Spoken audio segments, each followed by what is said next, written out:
উনি সেটা জানেন। তো ওনার প্রশ্ন হলো, ইসলামী ব্যাংকে যেমন টাকা রাখছি সেটা কি জায়েজ হচ্ছে কিনা?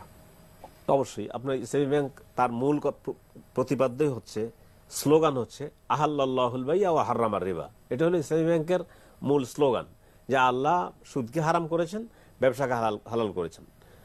তো এটি মূল ভিত্তির উপরে দাঁড়িয়ে ইসলামী ব্যাংক বাংলাদেশে যতটা ইসলামী ব্যাংক হয়েছে সবগুলোর মূল ভিত্তি হচ্ছে যে আমরা ব্যবসা করে লাভ অর্জন করবো, সেখান থেকে আমাদের কাস্টমার যারা আছে সে লভ্যাংশ তাদেরকে দিচ্ছে।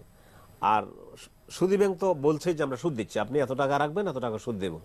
ফলে এই জন্য কথার কথা ধরে নিলাম যে দুনিয়ার পরিস্থিতির কারণে ব্যাংক, ইসলামী ব্যাংক তার কার্যক্রম পরিচালনা করতে গিয়ে আন্তর্জাতিকভাবে কোনো না কোনোভাবে কোনো এক জায়গায় সুদের সাথে জড়িয়ে যাচ্ছে।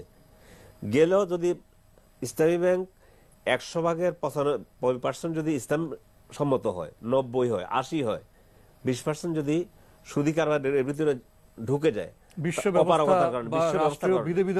কারণে, তাহলে তারপরেও তো তারা 80 ভাগ ইসলামের উপর থাকার কারণে আপনার উপরে অপরিহার্য দায়িত্ব হলো ইসলামী ব্যাংকের সাথে আপনি লেনদেন করবেন। আল্লাহ তো তার সামর্থ্যের বাইরে প্রশ্ন করবেন না।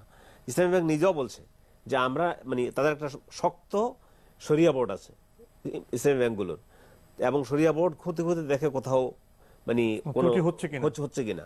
তো এগুলো দেখার কারণে এই জন্য ইসলামী ব্যাংকে আপনি অ্যাকাউন্ট খুলেছেন, আমার অ্যাকাউন্ট ইসলামী ব্যাংকে আছে, এই জন্যই শুধু আল্লাহর নিকট থেকে বাঁচার জন্য। সুদের সাথে আমার সম্পর্ক নেই। সুদের জঘন্যতা এত ব্যাপক যে রাসূলুল্লাহ সাল্লাল্লাহু আলাইহি ওয়াসাল্লাম বলেছেন যে সুদের 72টি অপরাধ, তার মধ্যে ন্যূনতম অপরাধ হলো মায়ের সাথে জিনা করার মতো।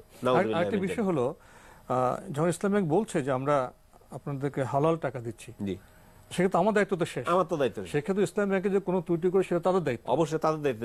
তাদের আরেকটি বিষয় উনি উল্লেখ করেছেন সঞ্চয়পত্র সম্পর্ক। যেটুকু আমি বুঝি যে ইসলামী ব্যাংক থেকে আমি সঞ্চয়পত্র কিনলাম, আবার বিক্রি করলাম, সেখানে তো আমার লাভ আসতেছে।